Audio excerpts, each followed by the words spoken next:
Grand strategy. Your life is a fate. Do you have a fate? For many years I wandered aimlessly through my schooling. I had only tactics, and it was not until I wandered into a mentor that I learned strategy and planning. But even with strategy and planning, it was not for any grand strategy, any point to my life, any sharpened blade by which everything hangs in the balance. Let's rewind a moment. Tactics, strategy, and grand strategy are three ideas that are commonly confused. The tactical man has perfected his method, ability to cope and deal with situations, but he has no eye for the future. He only has an eye for the here and now. The strategic man has an eye for the future, for a few months or a few years ahead, and many a family is led on the shoulders of the strategic man. He is the head of any traditional family. He is a strategy for his family, the schooling and mentorship of his children, the qualities of a loving and perfect partner, and what is needed to sustain this from finances, work, visas, and so on. Now, grand strategy. Nietzsche has, in Thus Spoke Zarathustra, presented the concept of three metamorphoses, and of the third, the metamorphosis to a child, he puts forward the ideal creation as his highest goal.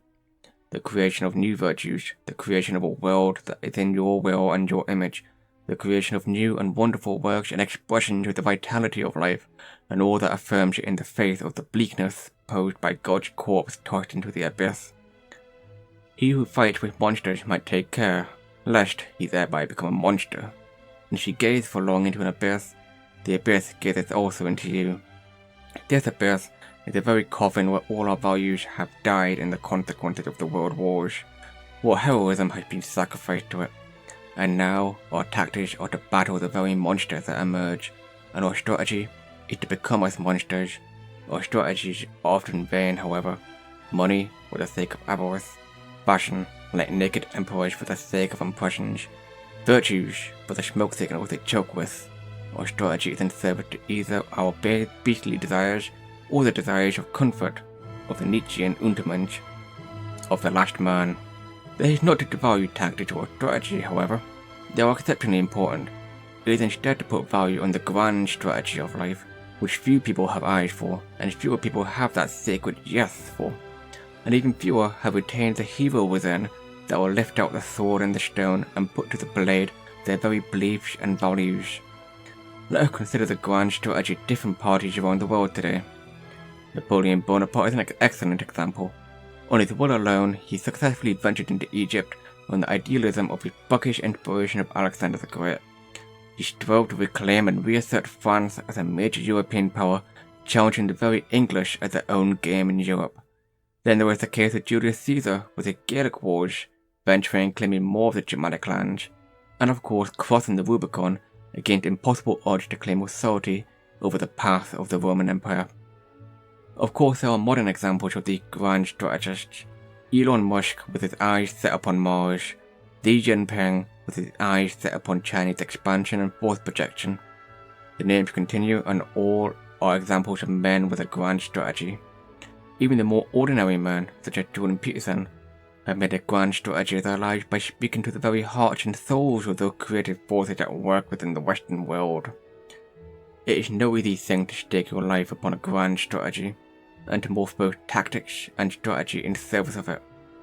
Nietzsche would tell a man who had grand strategy as at least one of those with arrows of longing for the other shore, arrows of longing, striving for the lightning of the Übermensch, the myth of the hero. In that heroism, there are many forms it takes. I'll point here to Thomas Carlyle, the oft-overlooked philosopher of England, and his conceptions of different kinds of heroes. The divine hero, the hero that is in stories who makes morals and values out of the men they surround. The hero's prophet, such as the Lord Jesus, such as Prophet Muhammad, such as the Prophet Zoroaster. Then there is of course the hero's poet, in the Greek sense of poetry, the poetry and creation of beautiful works, such as Dante or that of Mozart. The hero's priest, the hero as a man of letters, and the hero as king. Such expansion on the hero drives home a globalized death we have gazed calmly into, and the many roads away from that death. Yet the hero is dead. Alas, I have known noble men who lost their highest hope, and henceforth they slandered all high hopes. Henceforth they lived impudently in brief pleasures, and they hardly had an aim beyond the day. Spirit is also a sensual pleasure, thus they spoke. Then the wings of their spirit broke. Now it creeps around them, and it makes dirty what it feeds on. Once they thought of becoming heroes. Now they are sensualists. The hero is to them an affliction and a terror. But by my love and hope, I entreat you, do not reject the hero in your soul. Keep holy your highest hope. Thus spoke Zarathustra, and I find here my grand strategy in a world bleeding dry all high hopes and all high men. I find my future here is staked and given to others what I have received. As I spoke at the start, I was a brash teenager with tactics and malice. I had programming skills and used them to impressionable and nefarious ends. In that I learnt both skill, power, and leadership from my old mentor, perhaps the most disagreeable man of all disagreeable men I have met, and in him I learnt strategy. It was only upon the blade of strategy did I find and read Nietzsche, among other philosophy, and learn writing, among other skills, to sharpen the edge of my strategy and soul, and in them both I found my grand strategy to help more people become those high men. For the darkness of clouds falling over our lands is due to their deaths, and the waste and misdirection of their skills. Thusly, I speak to all those with the hero in your heart. Look upon the videos of this channel and consider them and learn from them. Look below, you'll find a link to a playlist of all those videos. Look below, you'll find a newsletter to learn for what comes next. And I speak to you here, earnest and honest, that I stake this channel upon the identical affirmation of life, to strip away delusion, but to affirm life in creation.